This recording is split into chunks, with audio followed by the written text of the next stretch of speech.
ملک میں دہشت گردی کے واقعات میں ایک دفعہ پھر اضافہ دیکھا جا رہا ہے۔ سیکیورٹی فورسز اور سویلینز کو نشانہ بنایا جا رہا ہے۔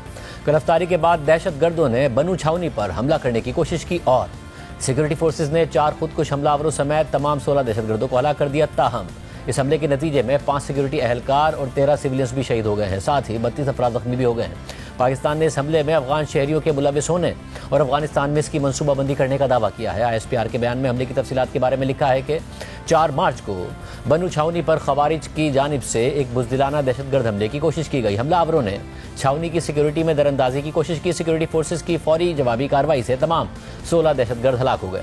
ہلاک دہشت گردوں میں 4 خودکش حملہ آور بھی شامل تھے۔ دہشت گردوں نے بارود سے بھری 2 گاڑیاں چھاونی کی دیوار سے ٹکرا دی۔ بہادر جوانوں نے پیشہ ورانہ مہارت اور جرأت کا مظاہرہ کرتے ہوئے حملہ آوروں کا مؤثر انداز میں مقابلہ کیا۔ شدید جھڑپ میں 5 جوانوں نے دشمن کا مقابلہ کرتے ہوئے جام شہادت نوش کیا۔ خفیہ اطلاعات سے واضح طور پر ثابت ہوا ہے کہ اس حملے میں افغان شہری ملوث تھے اور شواہد ظاہر کرتے ہیں کہ اس حملے کی منصوبہ بندی اور قیادت افغانستان میں موجود خوارج کے سرغنوں نے کی۔ پاکستان توقع کرتا ہے کہ افغان عبوری حکومت اپنی ذمہ داریاں نبھائے گی اور اپنی سرزمین کو پاکستان کے خلاف دہشت گرد کارروائیوں کے لیے استعمال ہونے سے روکے گی۔ پاکستان اپنی سرحدوں کے پار سے آنے والے ان خطرات کے خلاف ضروری اقدامات اٹھانے کا حق محفوظ رکھتا ہے۔ پاکستان کی سیکیورٹی فورسز دہشت گردی کے مکمل خاتمے کے لیے پرعزم ہیں۔ ہمارے بہادر سپاہیوں اور معصوم شہریوں کی قربانیاں اس عزم کو مزید تقویت دیتی ہیں۔ ہر قیمت پر اپنی قوم کی حفاظت کے لیے ہمارا عزم مضبوط ہے۔ بنو حملے کے شہداء میں ایک ہی خاندان کے 6 افراد بھی شامل ہیں جو گھر کی چھت گرنے سے شہید ہوئے ہیں۔ ان میں خلیل نواز نامی شخص کی 4 بیٹیاں، 1 بیٹا اور 1 بہو شامل ہیں۔ اس حوالے سے جیو نیوز کے نمائندے مظہور الدین کی رپورٹ دیکھیے۔ بنو کینٹ سے ملحقہ گاؤں کوٹ براڑہ میں افطاری کے وقت یکے بعد دیگر 2 دھماکے ہوئے۔ پہلے دھماکے کے بعد دوسرا دھماکہ اس قدر شدید تھا کہ متعدد مکانات کی چھتیں اور کئی مکانات کی دیواریں گر گئیں۔ مسجد بھی شہید ہو گئی، دیگر گھروں کو بھی شدید نقصان پہنچا اور کئی جانیں چلی گئیں۔ ہم یہاں پہ افطاری کر رہے تھے، میں اسی وقت گھر پہنچ گیا اور جیسے ہی ایک نوالا اٹھایا کہ اچانک دھماکہ ہوا۔ میں چھت پر بھاگ گیا کیونکہ میرا بیٹا اوپر تھا، اس کو سینے سے لگایا۔ اس کے بعد اچانک دوسرا دھماکہ ہو گیا، زوردار تھا۔